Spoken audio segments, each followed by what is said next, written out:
Vocabularies बहुत important होते हैं जो हम लोग कॉम्पिटिटिव एग्जाम्स के लिए भी इंपॉर्टेंट होते हैं, और कुछ जब डेली लाइफ में हम लोग जब यूज करते हैं तो उससे भी हमारा स्टैंडर्ड बन जाता है उन वोकैब्स को अगर हम यूज करते हैं।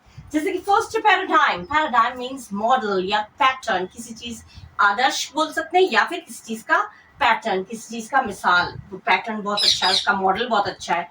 एग्जाम्पल दूंगी तो समझ में आएगा। ये इमारत डिजाइन में पूरी तरह से नया है, कोई भी भवन कोई भी बिल्डिंग जो बिल्कुल नया डिजाइन है, बिल्कुल तो नया डिजाइन है जो, तो क्या बोलेंगे, it's completely new paradigm in building designs. It's completely new paradigm in building designs. Second है एलोक्वेंट। एलोक्वेंट माने फ्लुएंट, इंप्रेसिव, बिल्कुल स्पष्ट, बहुत ही अच्छा, जो सब पर प्रभावित करे, सब पर असर डाले। तो जैसे उसका भाषण प्रभावशाली था जिससे सभी श्रोता एकदम प्रभावित हो गए। इतना अच्छा स्पीच भाषण था उसका कि सब लोग एकदम प्रभावित हो गए। तो eloquent, her speech was eloquent and moved the entire audience। सब पूरे ऑडियंस को, पूरे श्रोतागण को एकदम एकदम प्रभावित करके रख दिया।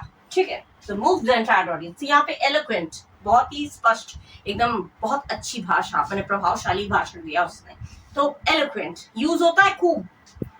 फैलेसी, फैलेसी मीन्स गलत धारणा या फिर अ फॉल्स और मिस्टेकन आइडिया। किसी चीज में ये तुम्हारी गलत धारणा है, तुम ये अगर ये सोच रहे हो कि गलत धारणा है, तो किसी चीज में हमारी गलत धारणा, एक धारणा बनी रहती है, तो वो धारणा अगर बनी है तो उसको हम कहेंगे फैलेसी। जैसे ये सोचना कि केवल पैसा ही खुशी देता है, गलत है। कुछ लोगों की धारणा होती है पैसा है तो खुशी है, पैसा नहीं है तो खुशी नहीं है।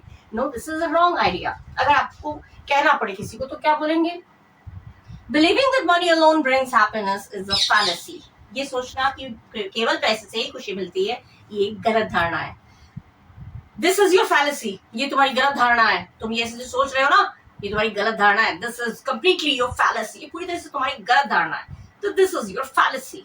ठीक है, नेक्स्ट है इंसिनुएट। इंसिनुएट माने किसी को ये सजेस्ट करना, ये हिंट देना कि वो गलत है, या कोई चीज का हिंट देना, मुंह से ना बोलकर, डायरेक्ट ना बोलकर। तो suggest hint something bad in an indirect way, कोई गलत चीज होने, मतलब तुम किसी को लगता है कि तुम झूठ बोल रहे हो, लेकिन हम मुंह से नहीं बोल रहे, लेकिन कुछ ऐसे हरकतों से हम इशारा दे देते, संकेत कर देते कि हाँ वो झूठ बोल रहा है। तो डायरेक्ट तरीके से ना बोलकर इनडायरेक्ट घुमा फिरा कर कुछ ऐसे हिंट देना कि तुम गलत बोल रहे हो या ये चीज खराब है। तो जैसे क्या तुम ये संकेत देने की कोशिश कर रहे हो कि मैं झूठ बोल रहा हूँ?